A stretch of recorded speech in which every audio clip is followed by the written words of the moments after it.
Welcome to the 1000 Nights and 1 Night. Now, when it was the 472nd night, she said, It hath reached me, O auspicious king, that when the man set food before her, the woman said, Give me meat for the love of Allah, to whom be honor and glory. But I answered, Not so, by Allah, except thou yield to me thy person. Quoth she, Better is death than the wrath and wreck of Allah. And she rose and left the food untouched, and went away, repeating these couplets. O thou, the one whose grace doth all the world embrace, thine ears have heard, thine eyes have seen my case. Privation and distress have dealt me heavy blows. The woes that weary me no utterance can trace.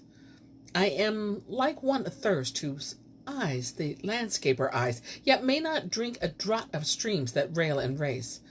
My flesh would tempt me by the sight of savory food, whose joy shall pass away and pangs maintain their place.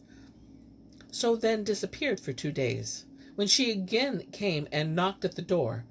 So I went out to her, and lo, hunger had taken away her voice.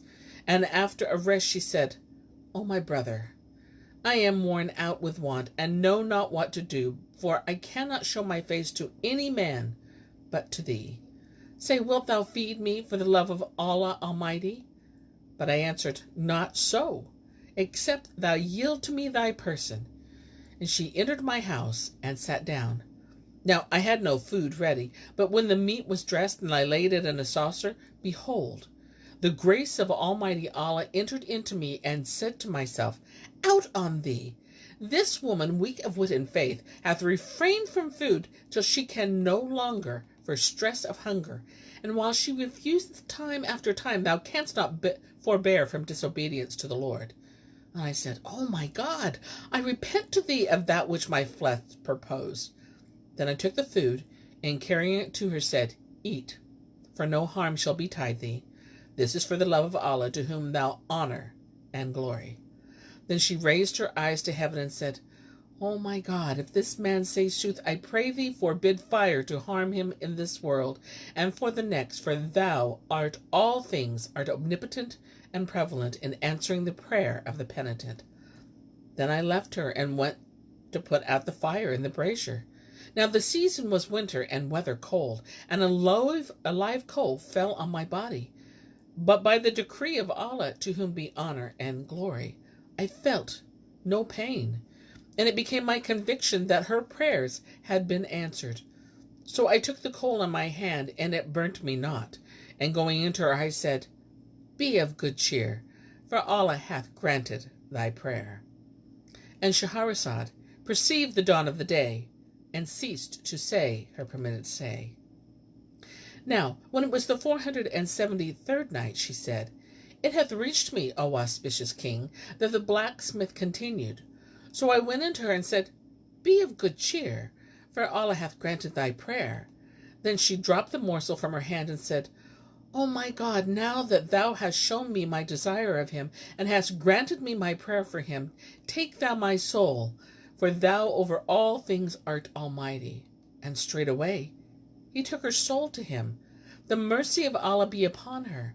And the tongue of the case extemporized and spake on this theme. She prayed. The Lord of grace her prayer obeyed, and spared the sinner who for sin had prayed. He showed her all prayed him to grant, and death, as prayed she, her portion made. Unto his door she came and prayed for food, and sued his ruth for what her misery made. He lent to error following his lust, and hoped to enjoy her as her wants persuade. But he knew little of what Allah willed, nor was repentance through unsought denied.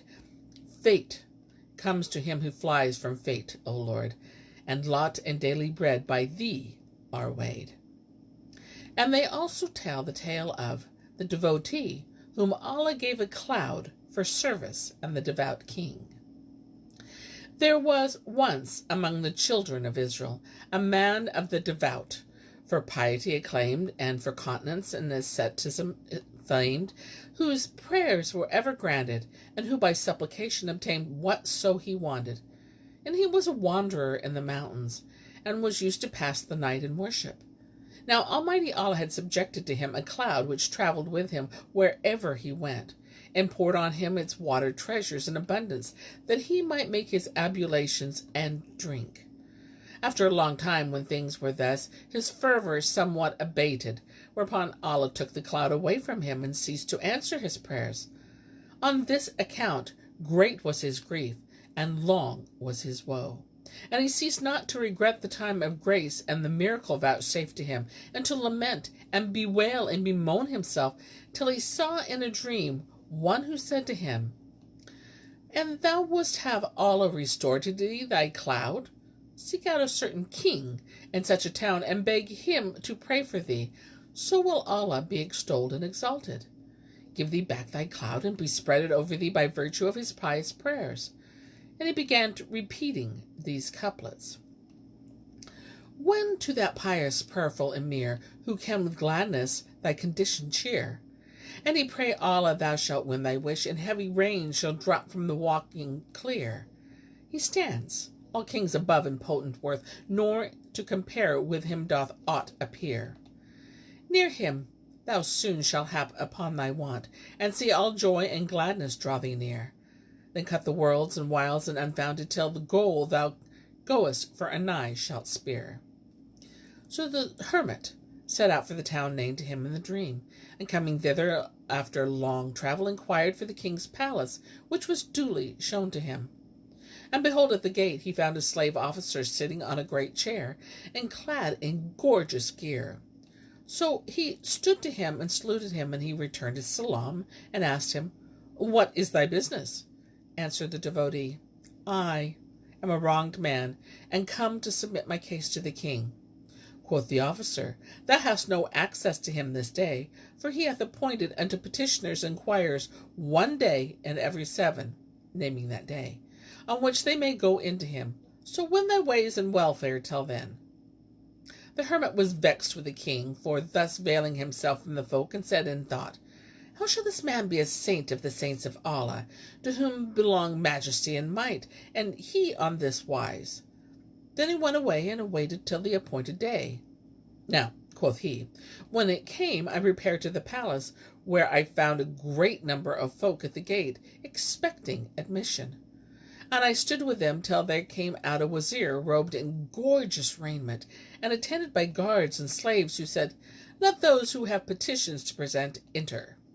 So I entered with the rest, and found the king seated, facing his officers and grandees, who were ranged according to their several ranks and degrees.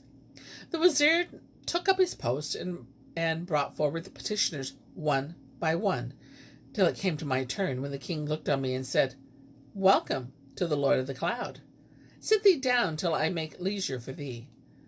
I was confounded at his words, and confessed his dignity and superiority. And when the king had answered the petitioners, and made an end with them, he rose and dismissed his wazirs and grandees. Then, taking my hand, he led me to the door of the private palace, where we found a black slave, splendidly arrayed, with helm on head, and on his right hand and his left bows and coats of mail. He rose to the king, and hastening to obey his orders and forestall his wishes, opened the door. We went in, hand in hand, till we came to a low wicket, which the king himself opened, and let me into a ruinous place of frightful desolation, and then passed into a chamber wherein was naught but a prayer carpet, and a ewer for ablution, and some mats of palm leaves. Here the king doffed his royal robes, and donned a coarse gown of white wool, and a conical bonnet of felt. Then he sat down, and making me sit, called out to his wife, "Ho, such an one!" And she answered from within, saying, "Here am I." Quoth he, "Knowest thou who is our guest today?" Replied, "Yes, he is the Lord of the Cloud." And the king said, "Come forth, it mattereth not for him." And behold, there entered a woman, as she wore a vision, with a face that beamed like the new moon, and she wore a gown and veil of wool. And Shahrazad perceived the dawn of the day, and ceased to say her permitted say. Now, When it was the 474th night, she said, It hath reached me, O auspicious king, that when the king called to his wife, she came forth from the inner room, and her face beamed like the new moon, and she wore a gown and a veil of wool. Then said the king, O my brother, dost thou desire to hear our story, or that we should pray for thee and dismiss thee? Answered the hermit, Nay, I wish to hear the tale of you twain, for that to me were preferable.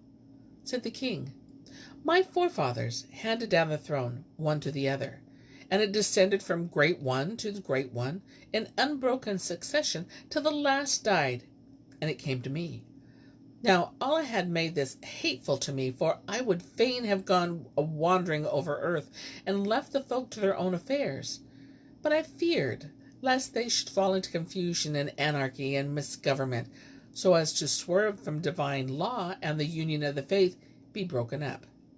Wherefore, abounding my own plan, I took the kingship, and appointed to every head of them a regular stipend, and donned the royal robes, and posted slave officers at the doors, as a terror to the dishonest, and for the defense of honest folk, and the maintenance of law and limitations.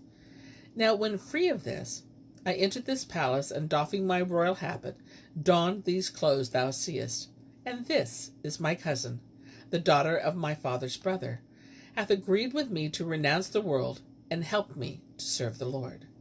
So we are wont to weave these palm leaves, and earn during the day a wherewithal to break our fast at nightfall. And we had lived on this wise nigh upon 40 years. Abide thou with us, so Allah have mercy on thee, till we sell our mats. And thou shalt sup and sleep with us this night, and on the morrow wend thy ways with what thou wishest. Inshallah. So he tarried with them till the end of the day, when there came a boy 5 years old, who took the mats they had made, and carrying them to the market, sold them for a carat, and with this bought bread and beans, and returned with them to the king. The hermit broke his fast, and lay down to sleep with them, but in the middle of the night they both arose, and fell to praying and weeping. When daybreak was near, the king said, O my God, this thy servant beseecheth thee to return him his cloud, and do this thou art able. So, O my God, let him see his prayer granted, and restore him his cloud. The queen amended to his orisons, and behold, the cloud grew up in the sky, whereupon the king gave the hermit joy, and the man took leave of them and went away, and the cloud accompanying him as of old. And whatso he required of Allah after this, and the names of the king pious and the queen pious, he granted it without fail. And the man made thereon these couplets.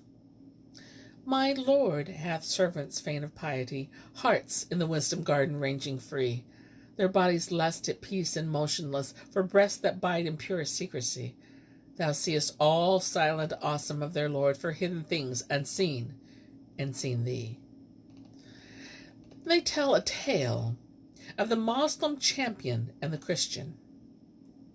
The commander of the faithful, Omar bin al-Khattab, whom Allah accept, once levied for holy war an army of Moslems to encounter the foe before Damascus, and they laid close to siege one of the Christian strongholds. Now there was amongst the Moslems 2 men, brothers, whom Allah had gifted with fire and bold daring against the enemy, so that the commander of the besieged fortress said to the chiefs and braves, Were but yonder 2 Moslems ta'en or slain, I would warrant you against the rest of them their strain. Wherefore they left not to set for them all manner of toils and snares, and ceased not to maneuver and lie in wait and ambush for them, till they took one of them prisoner, and slew the other, who died a martyr. They carried the captive to the captain of the fort, who looked at him and said, Verily, to kill this man were indeed a pity, but his return to the Moslems would be a calamity. And Shahrazad perceived the dawn of the day, and ceased to say her permitted say. Now, when it was the 475th night, she said, It hath reached me, O auspicious king, that when the enemy carried their Moslem captain before the captain of the fort, the Christian looked at him and said, Verily, to kill this man were a pity indeed, but his return to the Moslems would be a calamity. And that we might be brought to embrace the Nazarene faith and be to us an aid with an arm. Quoth one of his patrician knights, O Emir, I will tempt him to abjure his faith, and on this wise we know that the Arabs are more addicted to women, and I have a daughter, a perfect beauty, whom when he sees he will be seduced by her. Quoth the captain, I give him into thy charge. So he carried him to his place and clad his daughter in raiment such as added to her beauty and loveliness. Then he brought the Moslem into the room and set before him food, and made the fair girl stand in his presence as she were a handmaid obedient to her lord, and awaiting his orders that she might do his bidding. When the Moslem saw the evil sent down upon him, he commended himself to Allah Almighty, and closing his eyes, applied himself to worship and to reciting the Quran. Now he had a pleasant voice and a piercing wit, and the Nazarene damsel presently loved him with passionate love, and pined for him with extreme pine. This lasted 7 days, at the end of which she said to herself, Would to heaven he would admit me into the faith of all Islam. And the tongue of her case recited these couplets. Wilt turn thy face from heart that's all thine own, this heart thy ransom, and the soul thy wone. I'm ready home and kin to quit for aye, and every faith for that of sword disown. I testify that Allah hath no mate. This proof established, and this truth is known. Happily shall deign he union grant with one, of verse and heart and love, love overthrown. For oft time door erst shut is opened wide, and after evil case all good is shown. At last her patience failed her, and her breast was straitened, and she threw herself on the ground before him, saying, I conjure thee by thy faith that thou give ear to my words. Asked he, What are they? And she answered, Expound unto me all Islam. So he expounded to her the tenets of the faith, and she became a Moslemah, after which she was circumcised, and he taught her to pray. Then said she to him, O my brother, I did but embrace all Islam for thy sake, and to win thy favors. Quoth he, The law of all Islam forbiddeth sexual commerce, save after a marriage, before 2 legal witnesses, and a dowry and a guardian are also requisite. Now I know not where to find witness or friend or paraffin, but an thou can contrive to bring us at this place, I may hope to make the land of all Islam, and pledge myself to thee that none other than thou in all Islam shall be wife to me. Answered she, I will manage that. And calling her father and mother, said to them, Indeed, this Moslem's heart is softened, and he longeth to enter the faith. So while I grant him that which he desireth of my person, but he saith, It befitteth me not to do this in a town where my brother was slain. Could I but get outside, and my heart would be solaced, and I would do that which is wanted of me. Now there is no harm in letting me go forth with him to another town, and I will be a surety to you both, and to the Emir for that which you wish of him. Therefore her father went to their captain and told him this, whereat he joyed with exceeding joy, and bade him carry them forth to a village that she named. So they went out and made the village, where they abode the rest of the day. And when night fell, they got ready for the march, and went their way, even as saith the poet. The time of parting, cry they, draweth nigh. How oft this parting threat I but reply, I've naught to do but cross the wild and wold, and mile by mile over fountainless wastes to fly. If the beloved seek another land, sons of the road, whereso they wend I. I make desire direct me to their side, the guide to show me where the way doth lie. And Shahrazad perceived the dawn of the day, and ceased to say her permitted say. Now, when it was the 476th night, she said, It hath reached me, O auspicious king, that the prisoner and the lady abode in the village the rest of their day, and when night fell, made ready for the march, and went their way, and travelled all night without stay or delay. The young Moslem mounted a swift blood horse, and taking up the maiden behind him, ceased not devouring the ground till it was bright morning, when he turned aside with her from the highway, and alighting, they made the wazoo oblation, and prayed the dawn prayer. Now as they were thus engaged, behold, they heard the clank of swords, and clink of bridles, and men's voices, and tramp of horses. Whereupon he said to her, Ho, such an one, the Nazarenes are after us. What shall we do?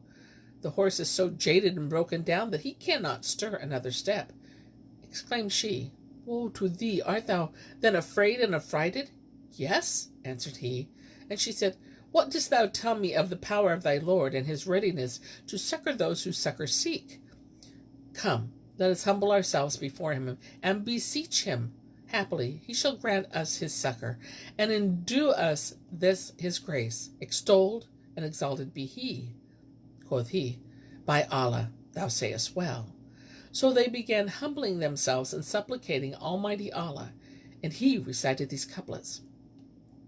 Indeed, I hourly need thy choicest aid, and should, though crown were placed upon my head. Thou art my chiefest want, and if my hand won what it wisheth, all my wants were sped. Thou hast not anything withholdest thou, like pouring rain, thy grace is showered. I'm shut therefrom by sins of me, yet thou, O clement, deignest pardon light to shed. O care, dispeller, deign, dispel my grief. None but can save thou dispel a grief so dread. While he was praying, and she sang Amen, and the thunder of horse tramping near them, lo, the brave heard the voice of his dead brother, the martyr, speaking and saying, O brother, fear not, nor grieve. For the host whose approaches thou hearest is the host of Allah and his angels, whom he hath sent to serve as witnesses to your marriage. Of a truth, Allah hath made his angels glorify you, and he bestoweth on you the meed of the meritorious and the martyrs, and he hath rolled up the earth for you as it were a rug, so that by morning you will be in the mountains of Al Medina.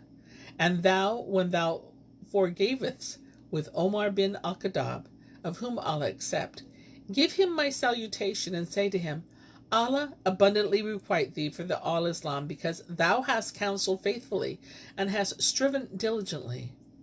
Thereupon the angels lifted up their voices in salutation to him and his bride, saying, Verily, Almighty Allah appointed her in marriage to thee 2,000 years before the creation of your father Adam, with whom be peace evermore. Then joy and gladness and peace and happiness came upon the twain. Confidence was confirmed, and established was the guidance of the pious pair. So when dawn appeared, they prayed the accustomed prayer, and fared forth. Now it was the wont of Omar son of al-Khattab, Allah accept him, to rise from morning prayer in the darkness before dawn, and at times he would stand in the prayer niche with 2 men behind him, and begin reciting the chapter entitled Cattle, or the entitled Woman. Whereupon the sleeper awoke, and he was making his wazoo ablution, accomplished it, and he was afar come to prayer. Nor had he made an end of the first bow, ere the mosque was full of folk. Then he would pray his second bow quickly, repeating a short chapter. But on that morning he hurried over both first and second inclinations, repeating on each a short chapter. Then after the concluding salutation, turning to his companions, he said to them, Come, let us fare forth to meet the bride and bridegroom. At which they wondered, not understanding his words. But he went out, and they followed him, till they came to the gate of the city, where they met the young Moslem, who, when the day brake, and the standards of Al Medina appeared to him, had pushed forward for the gate closed, followed by his bride. There he was, met by Omar, who bade him make a marriage feast, and the Moslems came and ate. Then the young Moslem went in unto his bride, and Almighty Allah vouchsafed him children. And Shahrazad perceived the dawn of the day, and ceased to say his permitted say. And so do I cease my tales for the day, until it be morrow.